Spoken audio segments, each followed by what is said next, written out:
وبركاته. الحمد لله رب العالمين، والعاقبة للمتقين، ولا عدوان إلا على الظالمين. أشهد أن لا إله إلا الله وحده لا شريك له،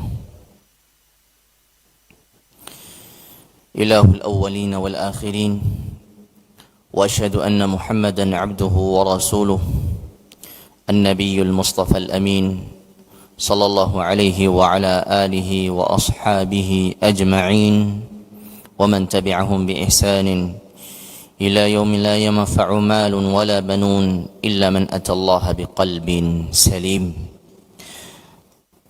إخواني وأخواتي في الدين، رحمني ورحمكم الله. Alhamdulillah, kita bersyukur kepada Allah Subhanahu wa taala pada siang hari ini kita masih diberikan kesempatan oleh Allah Subhanahu wa taala berkumpul di salah satu dari rumah Allah Subhanahu wa taala, dan tentunya ini dalam bentuk syukur kita terhadap apa yang Allah Subhanahu wa taala anugerahkan kepada kita. Semoga Allah Subhanahu wa taala menjadikan kita termasuk hamba-hambanya yang pandai bersyukur, dan juga termasuk yang disebutkan oleh Nabi sallallahu alaihi wasallam di dalam hadis beliau, majtama'a qaumun fi baitin min buyutillah, tidak ada suatu kelompok manusia, suatu kaum berkumpul di salah satu rumah dari rumah-rumah Allah Subhanahu wa taala.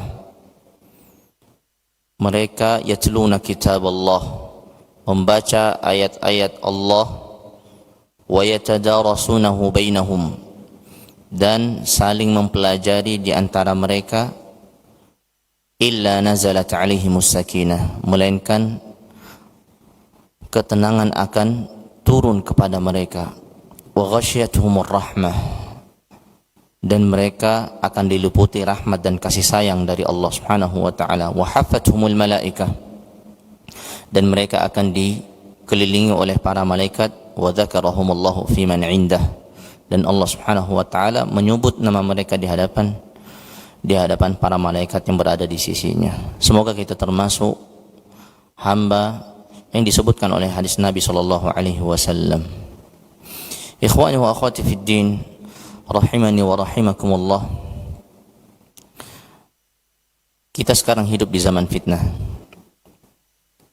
di mana setiap insan, setiap manusia dihadapkan dengan berbagai macam ujian dan cobaan, termasuk di dalamnya fitnah. Dan perlu kita ketahui,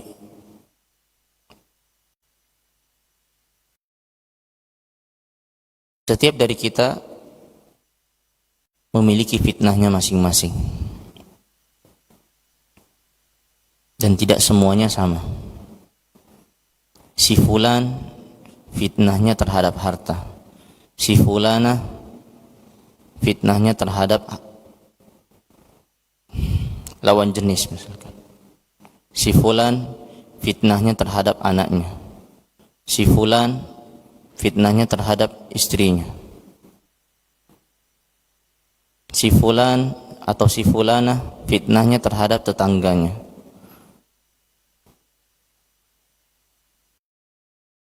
Dan ini sesuatu yang mau tidak mau harus kita hadapi di dalam kehidupan kita. Lalu apa yang harus kita lakukan? Yang harus kita lakukan adalah memperbanyak doa kepada Allah Subhanahu wa taala. Agar apa? Agar kita dijauhkan dari fitnah. Naam, mau tidak mau kita akan mendapati fitnah atau bertemu dengan fitnah. Tapi kita berdoa kepada Allah Subhanahu wa taala agar dijauhkan dari fitnah tersebut. Kalaupun fitnah itu ada, kita minta yang kedua. Apa? Minta dikuatkan ketika dihadapkan dengan fitnah.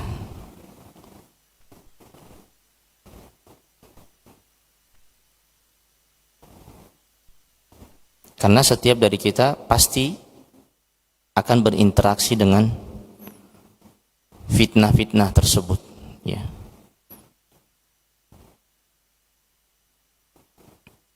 Kemudian yang ketiga atau yang selanjutnya adalah membekali diri dengan ilmu agama. Sehingga dengan dua tadi, ia berdoa, diberikan kekuatan oleh Allah Subhanahu wa taala untuk menghadapi fitnah atau dijauhkan dari fitnah. Yang kedua, membekali diri dengan ilmu agama. Tanpa keduanya, seorang muslim ataupun muslimah akan gagal dalam menghadapi fitnah, ya. Karena ketika seorang hamba hanya mengandalkan ilmu tapi tidak berdoa kepada Allah Subhanahu wa taala, tidak memohon taufik dan petunjuk dari Allah, mustahil pasti dia akan terjerumus dalam fitnah tersebut. Si fulan atau si fulana sudah belasan tahun ngaji, ya, tapi dia tidak pernah meminta kepada Allah Subhanahu wa taala agar dijauhkan dari fitnah atau diberikan kekuatan dalam menghadapi fitnah. Dia hanya mengandalkan ilmu agama yang ia dapatkan selama belasan tahun. Apakah itu bermanfaat? Tidak. Mau tidak mau dia akan terjerumus ke dalam fitnah. Si fulan fitnahnya terhadap harta, ya. Dia sudah belasan tahun mengaji, ya, sudah belasan tahun mengaji.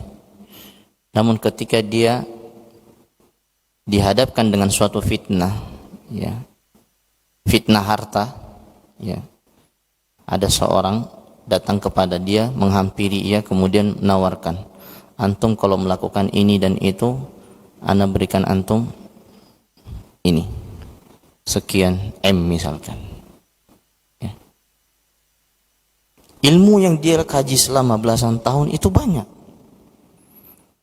Dari berbagai macam ustadz dan kiai dan alim ulama sudah sering dia hadiri, sering dia ikuti. Namun dia lupa satu hal, yaitu berdoa kepada Allah Subhanahu wa taala, dihindarkan dari fitnah atau diberikan kekuatan ketika dihadapkan dengan fitnah. Dan pasti dia terjerumus. Dan sudah banyak kasus dari ikhwan-ikhwan kita atau akhwat-akhwat kita terjerumus dalam fitnah wal'iyadu billah. Sehingga bekal sebelum kita mulai ini adalah, marilah kita ikhwan dan akhwat sadar begitu dahsyatnya fitnah yang kita hadapi di luar sana, ya. Tidak perlu jauh-jauh. Mungkin kalau kita keluar dari masjid ini kita akan terfitnah, ya. Macam-macam fitnah, ya. Kalau yang laki-laki fitnahnya ada semua fitnahnya, perempuan pun demikian, ya. Oleh karenanya ikhwan wa akhwat, ya, bekali diri dengan ilmu agama dan memperbanyak doa kepada Allah Subhanahu wa taala agar dijauhkan dari fitnah dan diberikan kekuatan dalam menghadapi fitnah di kehidupan dunia. Ikhwani wa akhwati fid din, rahimani wa rahimakumullah.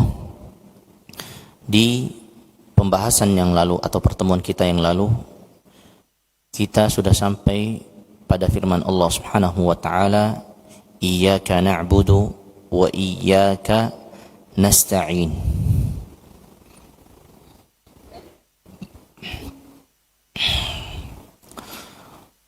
Ada beberapa poin yang disebutkan oleh ahli tafsir berkaitan dengan ayat ini yang belum kita sampaikan di pertemuan yang lalu, bahwasanya perlunya seorang muslim dan muslimah ketika membaca ayat ini, ya, iyyaka na'budu wa iyyaka nasta'in,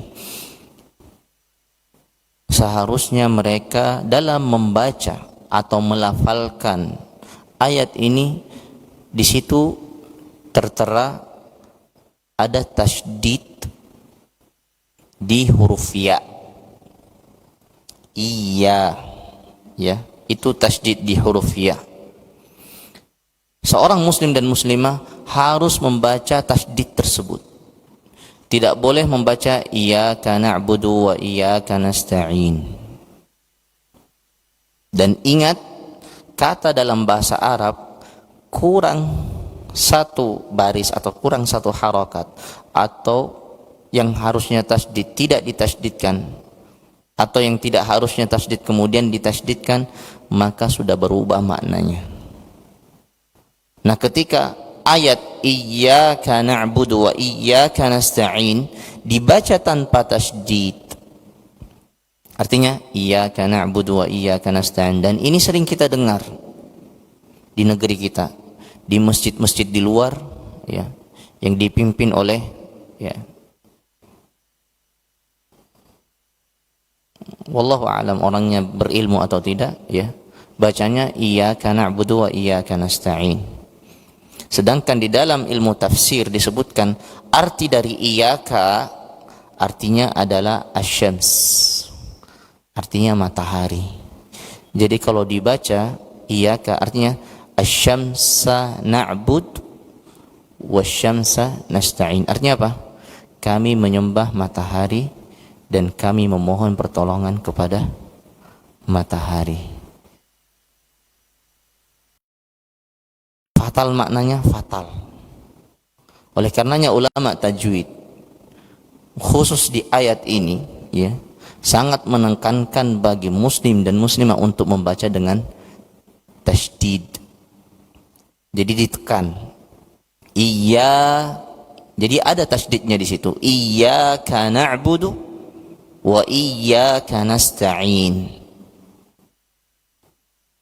Ya. Dan ingat, ini Al-Fatihah ini rukun dalam sholat. Dan sholat, ketika satu dari rukun-rukun sholat itu tidak ada, sholatnya dikatakan gugur alias batal. Mau antum sengaja, tidak sengaja, sholat antum batal. Ya. Oleh karenanya ana selalu tekankan, ya ikhwah dan akhwat, tolong, ya, berkaitan dengan rukun sholat perhatikan. Nah, ini salah satunya, surat Al-Fatihah. Surat Al-Fatihah terdiri dari beberapa ayat dan itu ada huruf-hurufnya. Dan kalau satu dari huruf itu berubah, maka hati-hati.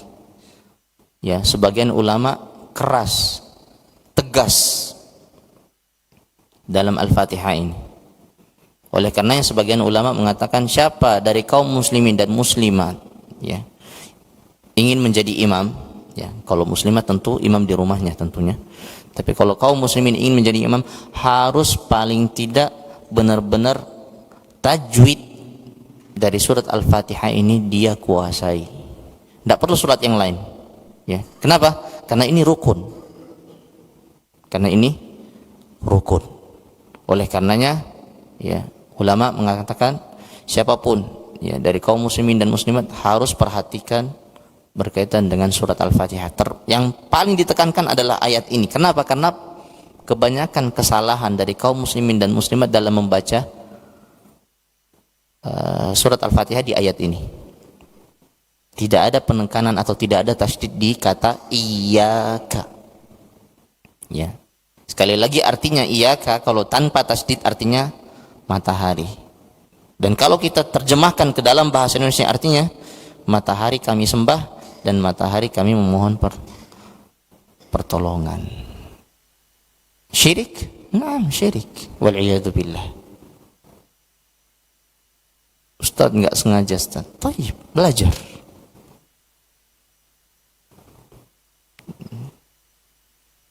Tapi ingat, bukan berarti antum nanti ketika antum di luar sana kemudian antum menegurnya dengan tegas, enggak, ya.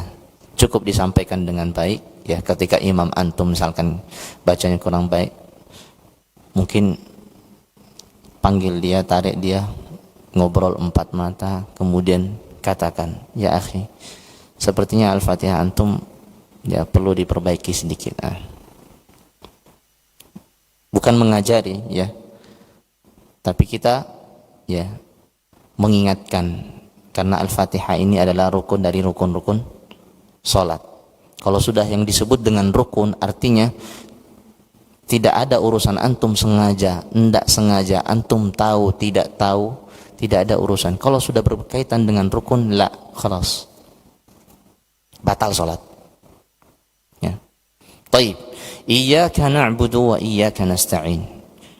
Hanya kepadamu, wahai Allah, kami menyembah, dan hanya kepadamu kami memohon pertolongan.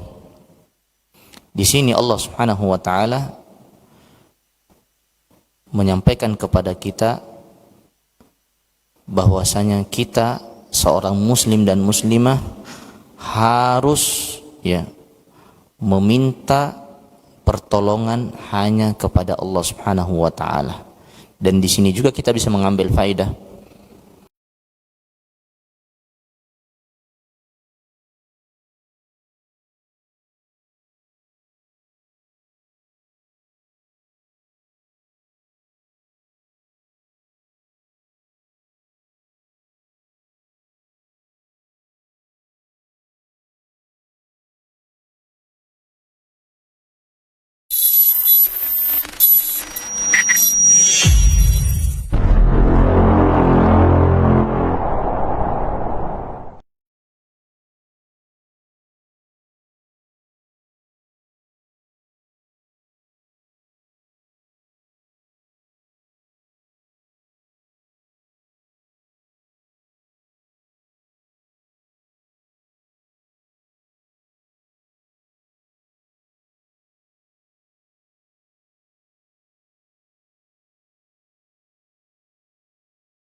Bismillah, Assalamualaikum warahmatullahi wabarakatuh. Waalaikumsalam warahmatullahi wabarakatuh. Alhamdulillah, wassalatu wassalamu ala rasulillah wa ala alihi wa sahbihi wa man bihudahu tada. Allahumma salli wa sallim wa barik wa annim ala abdika wa rasulika Muhammad wa ala alihi wa ashabihi ajma'in wa ba'd. Pertama sekali kita ucapkan jazakumullahu khairan kepada Ustadz kita Habib Al-Ustadz Al-Ghali Syafiq Riza Basalamah yang telah memberikan waktu beliau yang sangat penuh dengan jadwal untuk bisa diberikan sebahagiannya di Markas Sunnah Nusantara Al-Hijrah Kota Pekanbaru. Kita tahu beliau sangat padat acaranya, tapi alhamdulillah beliau menyiapkan waktu untuk kita di pagi hari yang berbahagia. Jazakumullahu khairan. Dan kita ucapkan kepada beliau dan kepada seluruh kaum muslimin yang hadir, ahlan wa sahlan di Markas Sunnah Nusantara Al-Hijrah. Markas Sunnah Nusantara Al-Hijrah berdiri di atas tanah dan semua itu wakaf kaum muslimin. Kita mulai pembebasan lahan dan Ustaz Syafiq memberikan video beliau untuk mengajak kaum muslimin berinfak dari awal. Masya Allah, tabarakallah, jazakumullahu khairan ala hada al-ihtimam al-baligh. Dan alhamdulillah berdiri di atas tanah 4,8 hektar, dan pembebasan lahan waktu itu dimulai dari awal bulan Februari tahun 2020. Allah takdirkan Maret corona datang, sehingga akhirnya kita tidak bisa ke masjid, tidak bisa beraneka ragam aktivitas, semuanya tertuju di studio. Dan dari studio kita mengajak kaum muslimin untuk ikut berdonasi membebaskan tanah wakaf seluas 4,8 hektar dengan nilai yang dibutuhkan waktu itu 17,9 miliar. Alhamdulillah dengan rahmat dan nikmat Allah semua itu terkumpul dalam 10 bulan Ustaz. Masya Allah. Allahumma lakal hamd, semua itu taufik dari Allah dan kemudahan yang Allah berikan. Dan hampir rata-rata seluruh usaha pada saat pandemi turun, kecuali usaha membangun rumah di surga. Usaha membangun rumah di surga malah waktu itu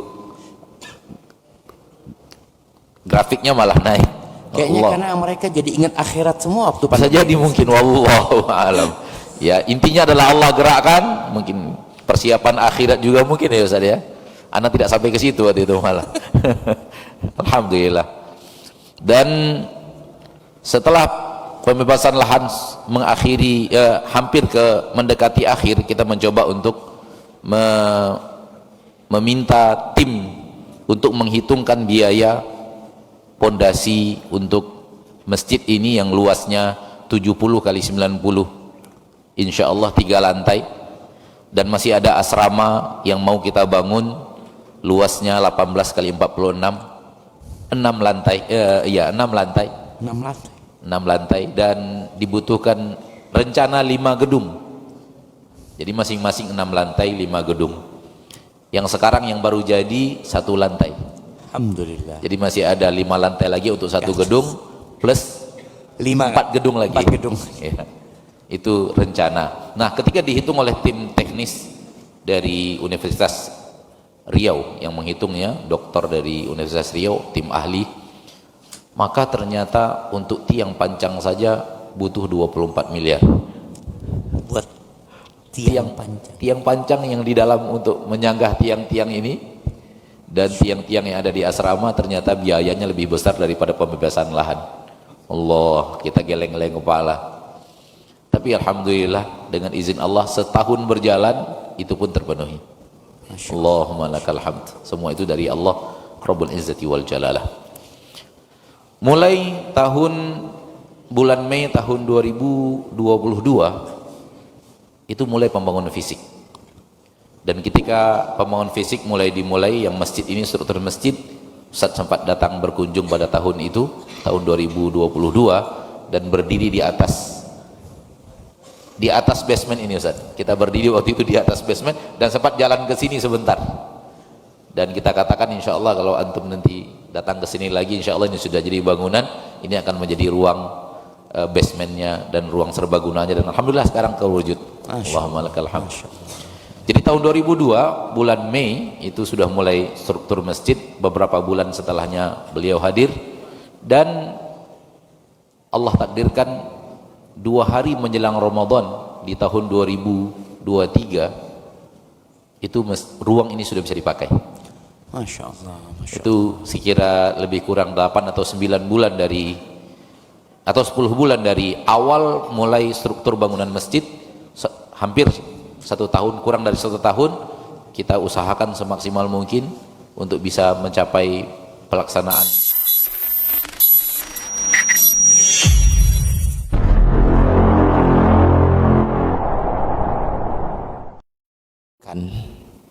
Dari sini kan kita sudah tahu ya, dua syarat yang disebutkan oleh para ulama dicakup dalam ayat ini.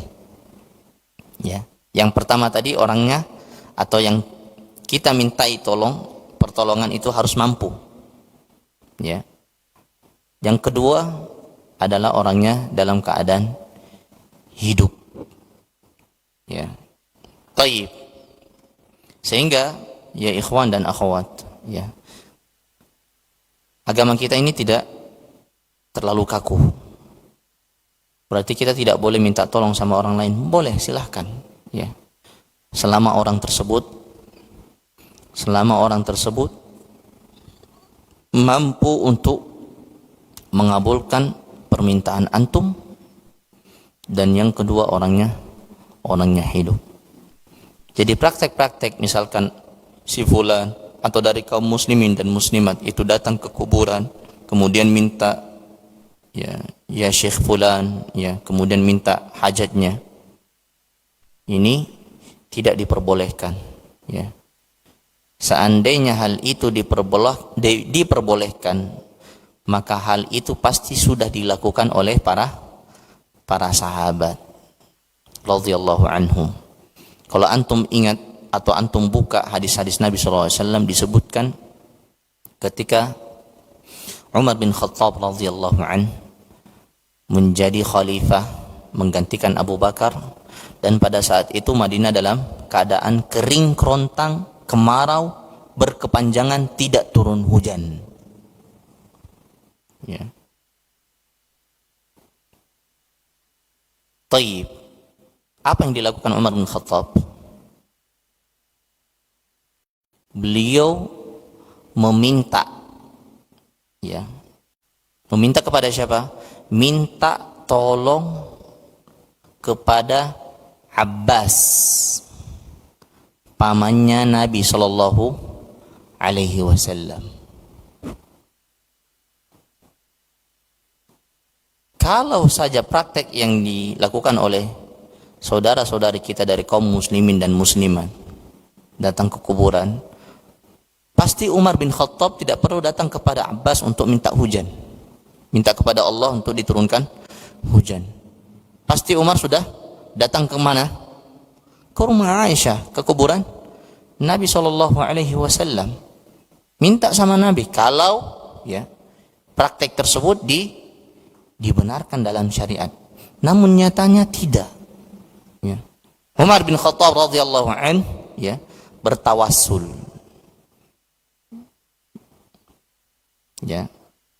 Umar bin Khattab radhiyallahu an berdoa kepada Allah, kunna natawassalu, ya Allah, dahulu kami bertawassul melalui siapa? Melalui nabimu, yaitu Muhammad sallallahu alaihi wasallam.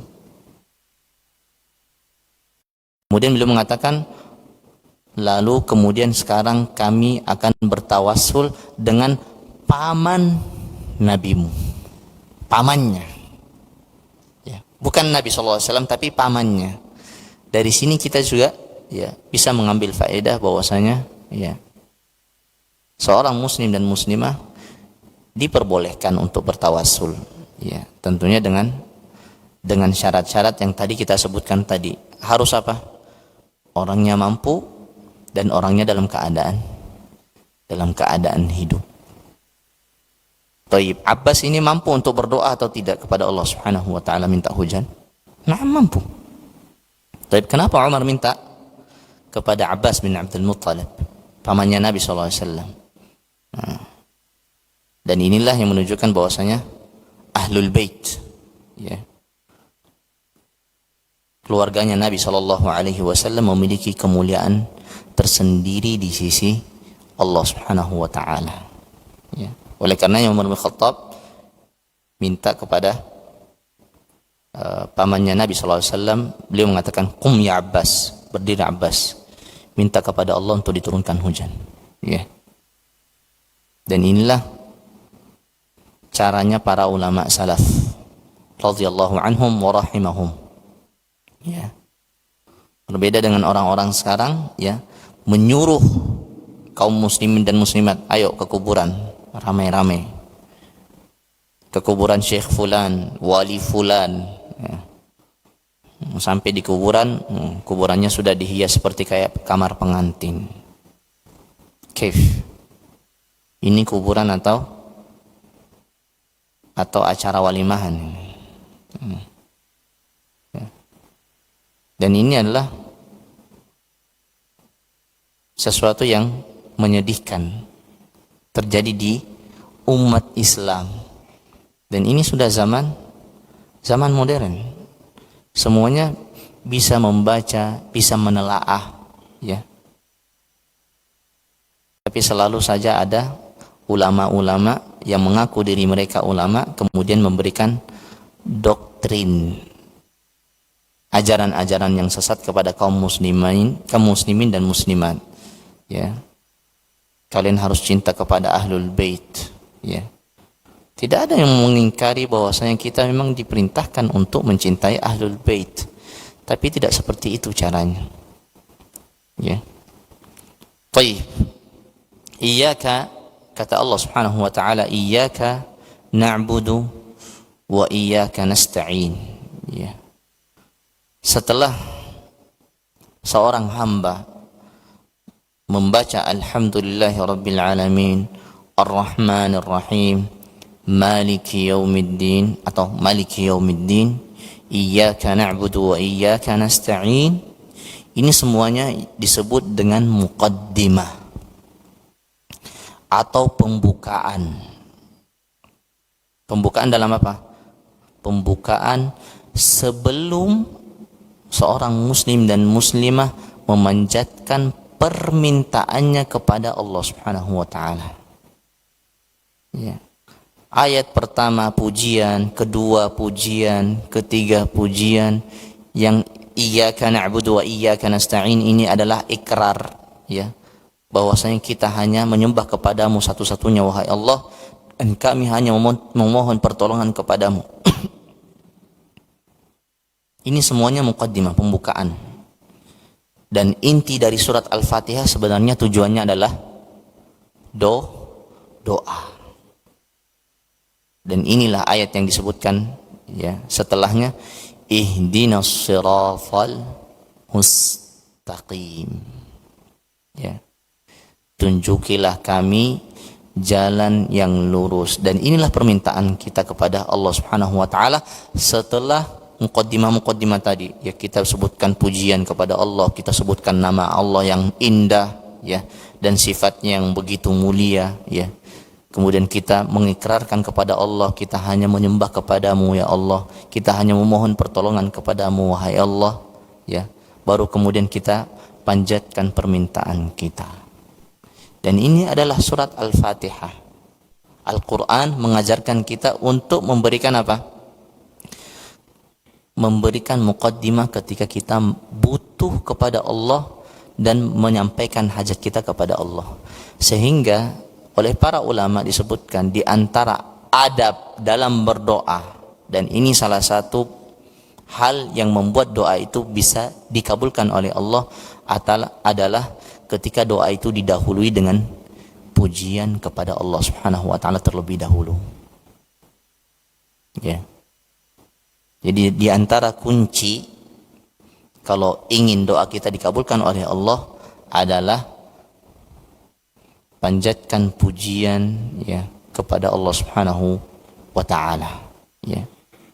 Apa yang antum hafal berupa Asmaul Husna sebutkan, ya. Ya Allah, ya Rahman, ya Karim, ya Ghani, ya Aziz, ya Hakim. Terserah antum. Puji Allah Subhanahu wa taala setinggi-tingginya. Ya. Kalau antum belum belajar tentang Asmaul Husna, pelajari. Dan ketika antum sudah pelajari, antum praktekkan sembari menghayati makna dari nama Allah Subhanahu wa taala yang indah itu. Ya. Minta sama Allah dengan pujian terlebih dahulu. Antum sudah memuji Allah sebanyak-banyaknya, ya. Kemudian setelahnya baru antum panjatkan keinginan antum, doa antum, kemauan antum, hajat antum, di situ antum panjatkan. Percaya atau tidak, tidak lama dari itu Allah Subhanahu wa taala akan kabulkan permintaan antum. Dan ini mujarab. Kenapa kaum muslimin dan muslimat, ya, kebanyakannya doa atau hajatnya tidak dikabulkan sama Allah? Di antara sebabnya adalah kurang beradab dalam berdoa. Duduk, angkat tangan, atau mungkin gak pakai angkat tangan. Ya Allah, ana mau kayak si fulan. Udah. Mana nama Allah Al-Husna, ya. Udah gitu duduknya hanya sekejap. Cuma 1 menit, 2 menit. Ya ikhwan wa akhwat, para salaf rahimahumullah, kalau sudah duduk berdoa, itu bukan 1 menit, 20 menit, 30 menit, berjam-jam. Berjam-jam, ya. Sembari apa? Meneteskan air mata. Ini para ulama salaf. Dan itu pun sebenarnya yang mereka minta bukan dunia, melainkan apa? Akhirat. Ya. Begitu cintanya mereka kepada akhirat. Nah, kita sebagian dari kaum muslimin muslimat cintanya kepada akhirat belum seperti cintanya kepada dunia. Ya, artinya mereka sangat mencintai dunia. Hajat mereka terhadap dunia sangat besar. Meskipun demikian, ketika mereka memanjatkan doa dari kaum muslimin dan muslimat ini hanya sekedar formalitas. Ya. Duduk, angkat tangan, ya Allah, berikan anak ini dan itu, sudah. 1 menit, 2 menit, 3 menit, dah. Langsung pergi lagi.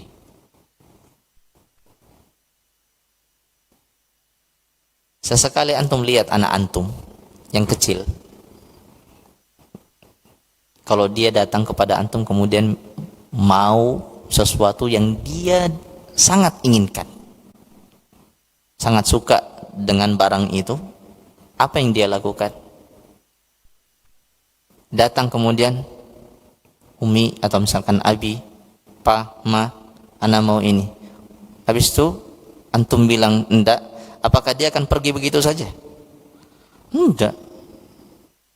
Dia pasti akan apa? Merengek, tambah lagi nangis. Ya, bagaimana cara kata dia, bagaimana caranya anak harus dapatkan barang ini. Ya, dia harus melakukan segala cara. Ya, sebagian dari mereka yang sampai berguling-guling di lantai, segitunya. Ya, dan kita kepada Allah Subhanahu Wa Taala harusnya jauh lebih merengek dibandingkan anak-anak kita ketika meminta sesuatu. Ya. Gelar sejadah kita, sholat, setelah sholat antum berdoa atau ketika sholat antum berdoa, ya. Jangan cuma 1 menit, 2 menit. Ya. Panjatkan, sampaikan kepada Allah keluh kesah antum. Ya. Apa yang antum hadapi, sampaikan kepada Allah Subhanahu Wa Taala. Jangan hanya 1 menit, 2 menit untuk pergi, enggak. Saat permintaan anak itu aja, enggak apa-apa. Memangnya anak antum ketika minta sesuatu dia mintanya A, B, C, D? Enggak, cuman A itu aja. Dia cuman ingin apa? Ingin itu tuh dibelikan, atau mungkin dia ingin memiliki itu. Dan sama, ketika antum mengharapkan satu hal kepada Allah Subhanahu Wa Taala, diulang-ulang. Karena hanya itu cara agar Allah Subhanahu Wa Taala, ya, mengabulkan doa kita. Ya.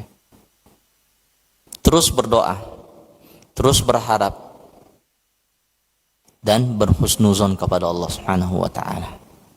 Ya. Dari surat Al-Fatihah ini kita mengambil faedah. Sebelum kita memanjatkan, menyampaikan kepada Allah hajat kita, permintaan kita, kebutuhan kita, awali dulu, buka doa itu dengan pujian-pujian kepada Allah Subhanahu Wa Taala.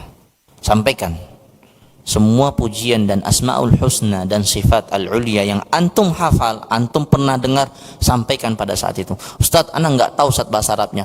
Taib, antum pakai bahasa Indonesia. Ya Allah yang Maha Pengampun, ya Allah yang Maha Bijaksana, ya Allah yang Maha Pengasih, ya Allah yang Maha. Nah, tidak ada masalah.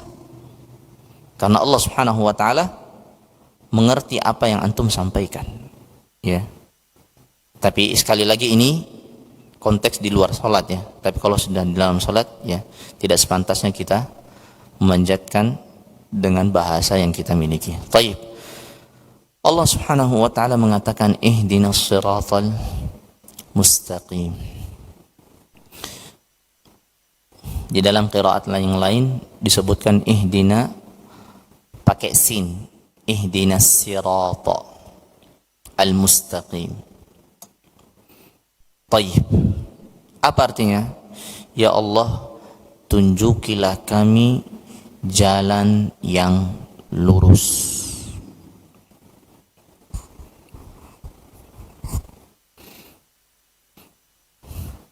Taib.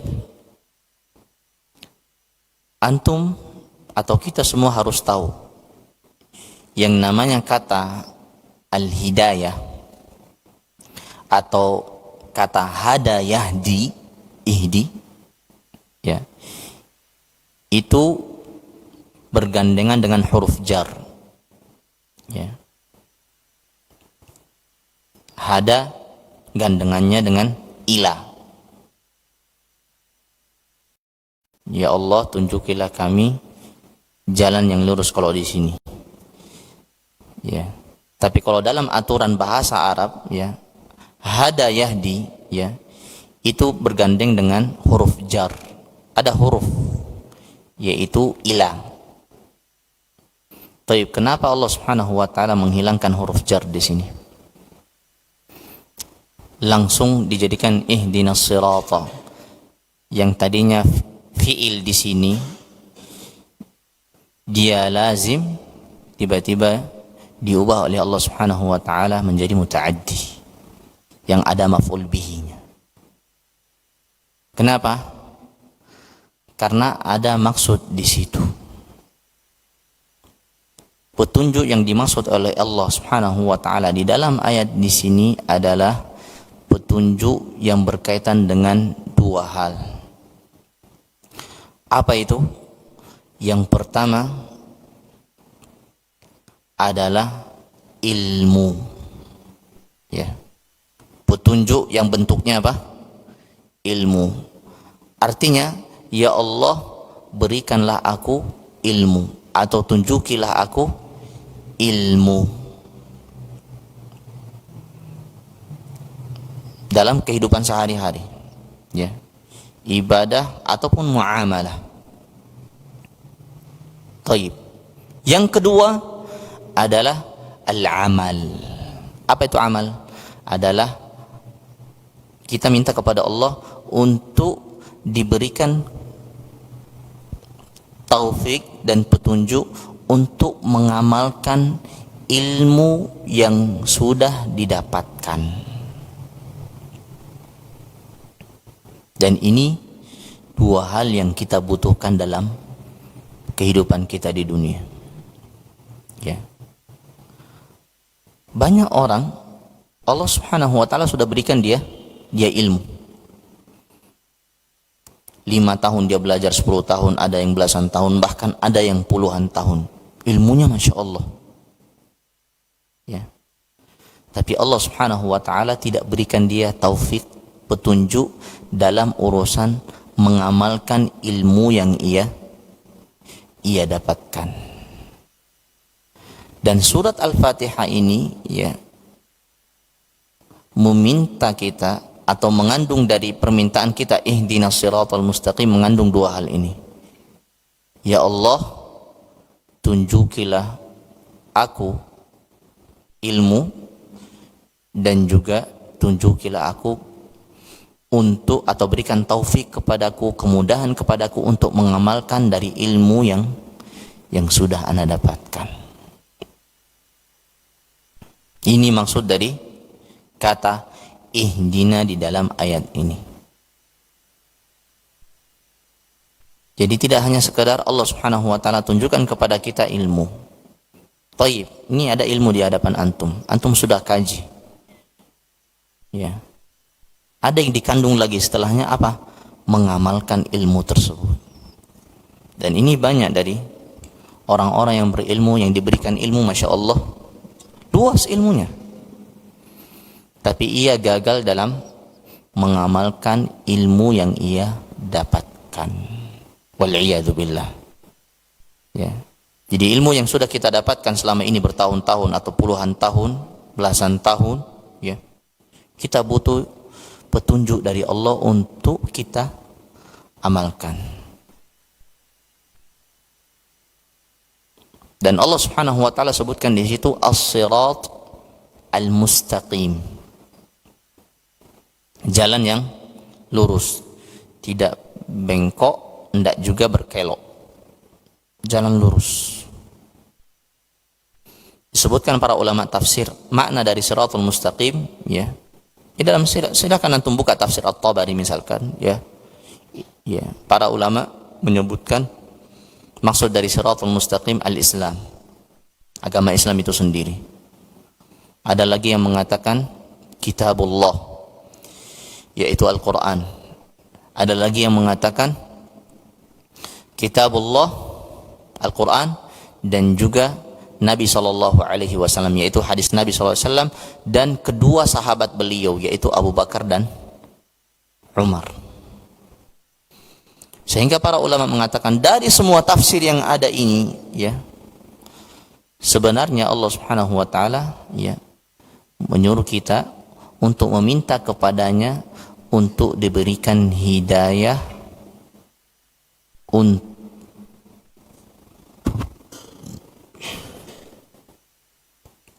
petunjuk untuk mengetahui Islam secara menyeluruh, ya, dan mengamalkan isi dari Islam itu, ya.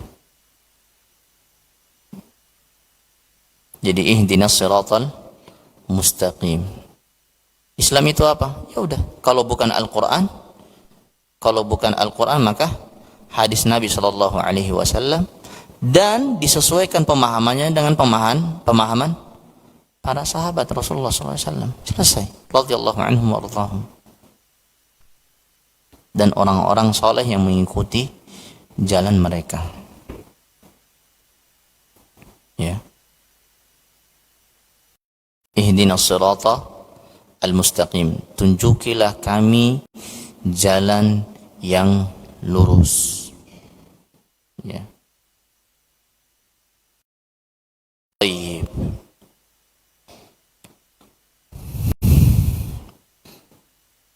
Jalannya siapa ini? Apakah ada orang-orang yang meniti jalan ini, jalan yang lurus yang disebutkan oleh Allah Subhanahu wa taala? Ini perhatikan. Ya. Karena ini sambungan setelah ayat ini, Allah Subhanahu wa taala menyebutkan siapa yang meniti jalan ini, jalan yang lurus. Allah mengatakan, ihdinas siratal mustaqim siratal ladzina an'amta alaihim. Ketika kita meminta kepada Allah, ya Allah tunjukilah kami, ya, berikan kepada kami taufik, hidayah kepada jalan yang lurus, Allah mengatakan siratal ladzina, jalannya orang-orang yang engkau berikan nikmat kepada mereka. Jalannya orang yang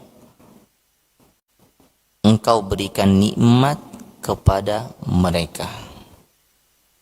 Siapa saja mereka ini yang disebutkan oleh Allah Subhanahu wa taala? Tafsirannya di ayat yang lain di surat An-Nisa. Mereka siapa aja? Minan nabiyyin, yaitu para nabi. Was-siddiqin, yaitu orang-orang yang jujur, as-siddiq. Wasyuhada, dan orang-orang yang gugur di medan perang, yaitu orang-orang yang mati syahid.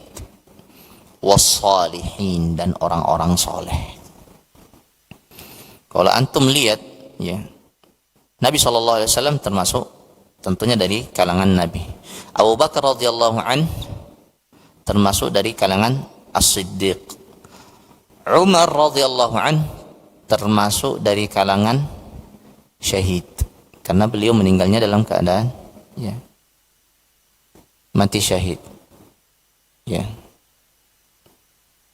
Sehingga, ya, kalau kita gabungkan semua penafsiran para ulama, jalan yang dimaksudkan oleh Allah Subhanahu wa taala di dalam surat Al-Fatihah adalah jalannya atau metode yang dilalui atau yang digunakan oleh para nabi dan para as-siddiq dan para asyuhada dan juga as-salihin, orang-orang yang soleh. Ya.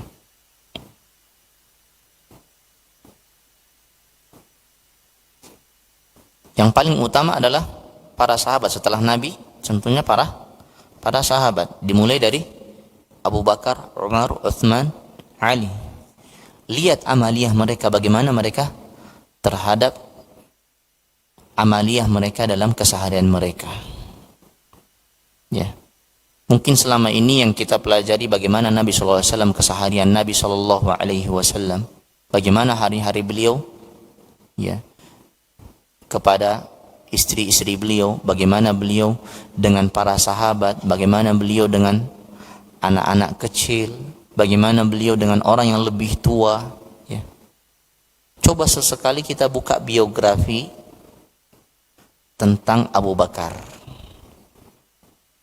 Bagaimana amaliyah beliau? Bagaimana bisa beliau menjadi orang yang paling afdal, paling mulia setelah para nabi dan rasul? Ya. Ingat ya, bukan Habib, bukan juga zuriyah Nabi SAW, bukan ahlul bait yang menjadi orang setelah para nabi, orang yang paling mulia setelah para nabi, tapi Abu Bakar. Ya. Dan ini ulama semuanya sepakat, nggak ada yang tidak. Jadi kalau ada yang mengatakan selain dari itu, berarti dia menyelisihi pendapat ijma' ulama. Ya. Sahabat sepakat, sahabat yang paling terbaik adalah Abu Bakar. Nggak ada lagi. Ya. Nah, coba buka biografi Abu Bakar radhiyallahu anhu. Siapa beliau? Nama beliau siapa? Ya, ayah beliau siapa? Bagaimana beliau hidup? Ya, bagaimana beliau begitu dekat dengan Nabi SAW? Apa amaliyah beliau? Ya, apakah beliau orangnya biasa-biasa saja? Nah, ini perlu kita pelajari juga. Ya. Karena yang disebutkan di dalam Al-Quran, as-siratal mustaqim siratal ladzina an'amta alaihim. Ya. Beliau salah satu dari yang disebutkan di dalam surat Al-Fatihah. Selesai baca biografi tentang Abu Bakar, buka lagi biografi tentang Umar. Ya. Bagaimana tegasnya beliau, ya, ketika menghadapi kemungkaran, ya. Bagaimana beliau radhiyallahu anhu, ya, setiap keputusan-keputusan yang beliau tetapkan selalu mendekati kebenaran atau mungkin benar. Bahkan beberapa kejadian di zaman Nabi SAW, pendapat beliau jauh lebih benar dibandingkan pendapat Nabi SAW. Bahkan kata Nabi SAW, kalau di umatku ini, ya, ada orang yang berhak untuk mendapatkan ilham, maksud beliau SAW, ya, orang yang paling benar keputusannya kalau ada dari umatku, maka itu adalah Umar bin Khattab. Ini kata Nabi SAW. Ya.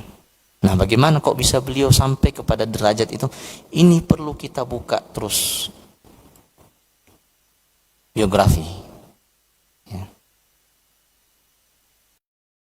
Allah Subhanahu wa taala di ayat ini, siratal ladzina an'amta alaihim.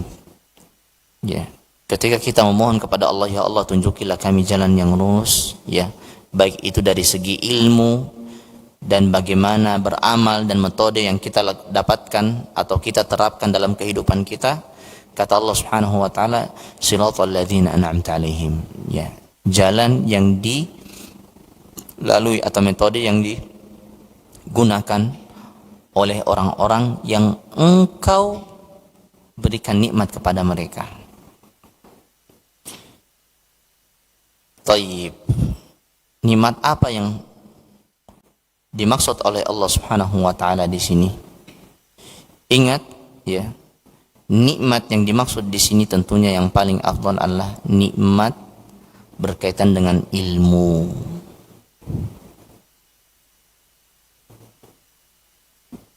Jadi beda cara kita memahami nikmat. Kalau mungkin kita nikmat, ya, bagi kita adalah harta yang melimpah, ya, rumah yang indah, ya, istri yang cantik jelita, ya, anak yang pintar soleh soleha. Ini mungkin kita. Tapi maksud yang Allah Subhanahu wa taala berikan kepada mereka nikmat adalah nikmat, ya, ilmu dan amal. Ilmu dan amal. Ya. Sehingga, ya, kalau kita lihat keseharian para sahabat radhiyallahu anhu, mereka sederhana. Tapi ilmu mereka sangat tinggi. Dan itu terbukti pada keseharian mereka. Karena inti dari ilmu adalah apa?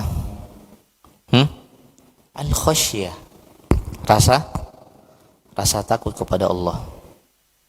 Jadi kalau ada orang dia berilmu namun dia tidak nampak khasyah atau rasa takut kepada Allah, maka satu sisinya cacat yang tadi kita sebutkan, ilmu dan amal. Ya. Dia sudah banyak ilmunya, tapi dalam penerapannya atau pengaplikasiannya dalam keseharian dia kurang, ya. Dan ini menunjukkan bahwasanya ilmu dia ini tidak membawa dia dalam rasa al-khasyah, ya. Dan kalau kita lihat, ya, para sahabat, ya, ilmu mereka tinggi dan dalam kehidupan sehari-hari mereka itu mereka terapkan dalam keseharian mereka. Baik itu dalam amalia ibadah, ya. Mereka kalau sudah ibadah, dah tidak ada urusan dengan dunia. Kalau sudah azan dikumandangkan, dah ditinggal tuh semua aktivitas dunia, bisnis mereka tinggalkan. Dan inilah para sahabat. Kalau kita mau bandingkan dengan amalia kita, ya, dalam urusan sholat, ya, ini di masjid di luar sedang misalkan sholawatan, masih sholawatan.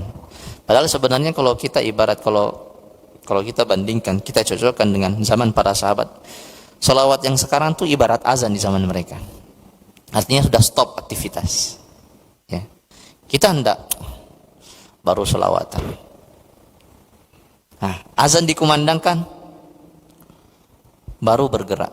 Padahal kalau kita lihat masjid-masjid kita di seluruh Indonesia ini rata-rata jeda antara azan dan qomat tidak lama, 5-7 menit. Antum belum ke toilet, ya, belum lagi perjalanan antum dari rumah ke masjid, ya. Belum lagi kalau misalkan antum di rumah ketemu dulu dengan keluarga, ditanya-tanya begini dan begitu. Antum sampai di masjid sudah rakaat kedua, ada yang rakaat ketiga, ada lagi sisa salam. Kif. Nah, ini terjadi di kehidupan kita, dan ini realita yang kita dapati, ya. Ini baru urusan sholat, ya, belum urusan yang lain, ya. Oleh karenanya, ya ikhwan wa akhwat, ya, berkaitan dengan permintaan kita kepada Allah Subhanahu wa taala, khususnya kita meminta kepada Allah beri hidayah ini, benar-benar kita ketika meminta kepada Allah, kita memanjatkan ini dengan penuh hati. Tidak hanya sekedar di lisan. Ya. Fungsi dari belajar seperti ini, tafsir. Agar apa? Agar kita ketika sholat itu tidak hanya sekedar sholat, tidak hanya sekedar melaksanakan kewajiban. Antum takbir, Allahu Akbar, antum baca alhamdulillahirabbil alamin tanpa antum mentadabburi. Meskipun antum sudah belajar bertahun-tahun, ya, antum sudah khotam nih, belajar tafsir dari Ustadz Fulan, Syekh Fulan, ya, ulama Fulan, Kiai Fulan, sudah selesai antum, sudah tamat antum. Tapi ketika antum dalam penerapannya, nah di sini yang pincang. Antum punya ilmu, tapi penerapannya enggak. Sehingga ketika antum sholat hanya sekedar seperti kayak rutinitas biasa saja, tidak memberikan efek apa-apa pada tubuh dan jiwa kita. Nah, ini yang menjadi sebenarnya tanda tanya besar. Padahal Allah Subhanahu wa taala mengatakan apa? Inna salata tanha 'anil fahsya'i wal munkar. Salat itu akan mencegah kita dari apa? Perbuatan keji, ucapan keji, dan juga segala bentuk kemungkaran. Nah, sekarang praktek kita sehari-hari apakah terrealisasi apa tidak nih? Ya. Tujuan dari salat ini. Kalau belum, berarti ada yang salah dari salat kita. Dan lebih spesifik lagi atau lebih detail lagi ketika kita masuk di surat Al-Fatihah dulu, ya. Yang dia itu adalah rukun dari rukun salat. Ya. Meskipun itu salat antum salat sunnah, tetap Al-Fatihah di situ hukumnya rukun, ya. Harus antum perhatikan, ya. Sehingga ketika antum baca Alhamdulillahirabbil alamin, antum hayati, ya. Apa yang sudah antum pelajari, ya, antum hadirkan ketika sholat. Jadi bagusnya bagaimana, Ustaz? Tayyib, kalau antum bisa baca dengan lambat, jauh lebih bagus. Ketika sholat sendirian, ya. Antum baca Alhamdulillahirabbil, pelan aja. Tidak perlu antum baca Alhamdulillahirabbil alamin, karena itu tidak akan membawakan antum kepada kekhusyuan. Pelan aja. Iya. Kemudian di ayat selanjutnya Ar-Rahman Ar-Rahim, antum hadirkan rahmat dan kasih sayang Allah Subhanahu wa taala. Kemudian Maliki Yaumiddin yang sudah kita pelajari sebelum-sebelumnya. Ya. Dan ketika antum membaca ini, Ihdinas siratal mustaqim, dan inilah puncak dari permintaan kita. Ya. Ihdinas siratal mustaqim. Siratal ladzina an'amta 'alaihim. Jalan orang-orang yang engkau berikan nikmat kepada mereka. Sekali lagi ya ikhwan dan akhwat, bukan nikmat dunia, ya. Antum jangan salah pahami nikmat yang dimaksud di dalam ayat ini nikmat dunia, enggak.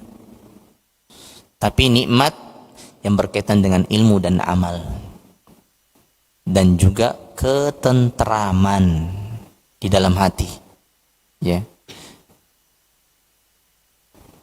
Karena sejatinya adalah, ya, kalau antum mau bahagia, bahagia itu mana? Di hati antum, bukan di harta antum yang melimpah. Bukan. Atau di pasangan antum yang ganteng, Masya Allah. Enggak juga. Ya. Tapi kebahagiaan itu ada di hati. Dan ketentraman itu juga ada di dalam, bukan di luar. Dan antum hanya mendapatkan itu dari Allah Subhanahu wa taala. Ya. Tentunya dengan ilmu, dan antum aplikasikan dan antum terapkan dalam keseharian antum. Siratal ladzina an'amta 'alaihim. Kemudian Allah Subhanahu wa taala sebutkan dua jenis manusia yang mereka ini adalah orang-orang atau kelompok orang-orang yang meniti jalan yang menyelisihi jalannya orang-orang soleh.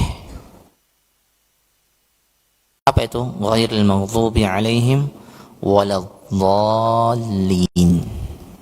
Ya. Dua jenis ini atau dua kelompok ini biiznillah akan kita bahas di pertemuan mendatang. Dan perlu kita ketahui bahwasanya dua kelompok ini, ya, ini bisa saja ada di tengah kaum muslimin, sehingga harus kita pelajari sebenarnya kriteria dua orang atau dua kelompok yang disebutkan di surat Al-Fatihah ini seperti apa, bagaimana kriterianya secara detail. Kenapa? Sehingga kita tidak termasuk dari bagian dari dua kelompok, yang satunya dimurkai, yang satunya lagi sesat. Ya. Yang mana yang lebih parah dari dua ini? Dua-duanya memang parah, ya. Tapi tingkat keparahan itu jauh kepada orang-orang yang al-maghdhub, orang-orang yang dimurkai, ya. Antum punya dua anak, satunya antum sudah kasih tahu aturan, satunya lagi tidak. Yang satu ini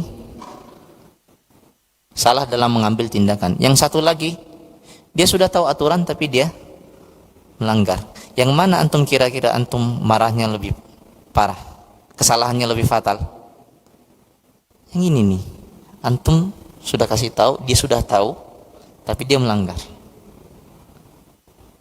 ya.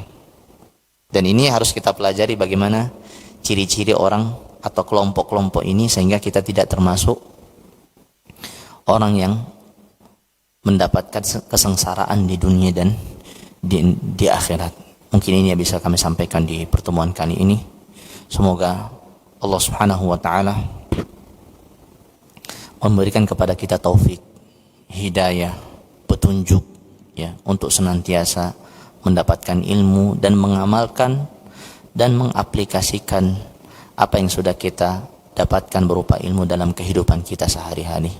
Kita juga memohon kepada Allah Subhanahu wa taala, semoga Allah Subhanahu wa taala mengampuni dosa-dosa kita, mengampuni dosa kedua orang tua kita, dan memberikan kepada kita dan menganugerahkan kepada kita anak soleh, solehah, dan semoga Allah Subhanahu wa taala memasukkan kita ke dalam surganya bersama orang-orang yang kita cinta. Rabbana zalamna anfusana wa illam taghfir lana wa tarhamna lanakunanna minal khasirin. Kita juga berdoa kepada Allah Subhanahu wa taala, semoga hari-hari yang tersisa dari bulan Sya'ban, ya, membawa keberkahan kepada kita, dan semoga Allah Subhanahu wa taala menyampaikan kita kepada bulan Ramadan. Dan Allah Subhanahu wa taala, kita memohon kepadanya dengan nama Allah Subhanahu wa taala yang maha tinggi dan maha mulia dan yang maha indah. Kita memohon kepada Allah agar Allah memberikan kita taufik, petunjuk dan hidayah ketika kita mendapati bulan Ramadan, memasuki bulan Ramadan, untuk beramal sebanyak-banyaknya dan seikhlas-ikhlasnya kita persembahkan kepada Allah Subhanahu wa taala. Karena sejatinya sebagian dari kaum muslimin dan muslimat, ya, ketika masuk bulan Ramadan banyak lalainya. Meskipun setan semuanya dibelenggu, ya, tapi terlalu banyak lalainya. Disebabkan apa? Karena banyaknya dosa yang dia lakukan selama setahun sebelumnya. Dan ini kita memohon kepada Allah, semoga Allah Subhanahu wa taala mengampuni dosa-dosa kita sehingga kita siap dalam mengamalkan dan memaksimalkan ibadah kepada Allah Subhanahu wa taala di bulan suci Ramadan. Amin ya rabbal alamin. Kita tutup dengan doa kafaratul majlis. Subhanakallahumma bihamdik, asyhadu an la ilaha illa anta, astaghfiruka wa atubu ilaik. Sallallahu ala nabiyyina Muhammad wa ala alihi wa sahbihi ajma'in. Wassalamu alaikum warahmatullahi wabarakatuh.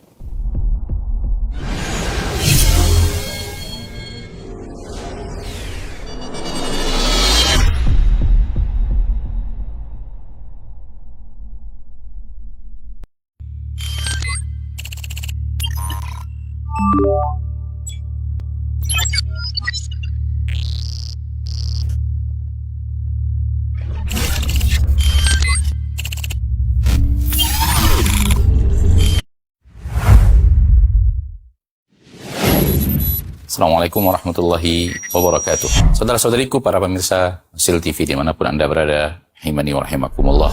Semoga antum selalu berada dalam lindungan Allah Tabaraka wa Ta'ala, dan semoga kesehatan, keberkahan, rahmat dan nikmat Allah Tabaraka wa Ta'ala selalu meliputi Anda semuanya. Ma'asyiral muslimin, ma'asyiral muslimat, dakwah merupakan sebuah tugas bersama dari umat Nabi kita tercinta Muhammad sallallahu alaihi wasallam. Allah Tabaraka wa Ta'ala menyuruh kita untuk meninggikan agama Allah Tabaraka wa Ta'ala dengan kemampuan yang kita miliki. Yang mampu dengan ilmunya, berdakwah dengan ilmunya. Yang mampu dengan tenaganya, berdakwah dengan tenaganya. Yang mampu menyumbangkan waktunya. Demikian juga yang mampu dengan hartanya, maka berdakwah dengan harta itu. Saudara-saudariku, para pemirsa Hasil TV dimanapun Anda berada, pada kesempatan yang berbahagia ini, saya mengajak Anda pemirsa Asil TV dimanapun berada, para pencinta Asil TV dimanapun berada, untuk meringankan beban operasional yang dibutuhkan oleh Asil TV di dalam mengemban suara dakwah yang agung ini.